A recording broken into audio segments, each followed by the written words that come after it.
এই মাটির দোতলা বাড়িটাকে একসময় এখানে ছিল হাসি, কান্না, আনন্দ, বেদনা। আজ শুধু নিঃশব্দের রাজত্ব। মাটির এই দোতলা বাড়ি আজ নিস্তব্ধ।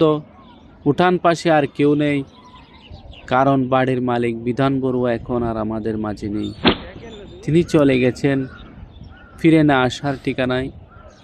সামনে পড়ে আছে একটি ছোট ঘর, পাশে দাঁড়িয়ে আছে পুরনো তেঁতুল গাছ।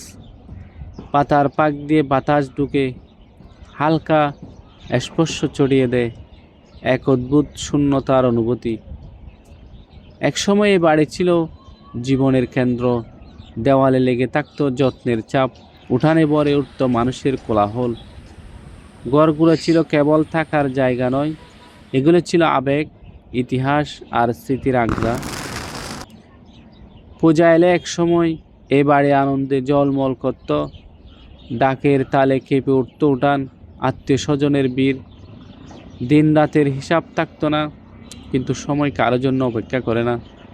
মানুষ কর্মের টানে শহর বন্দরে চলে গেছে, বয়োজ্যেষ্ঠরা একে একে বিদায় নিয়েছেন।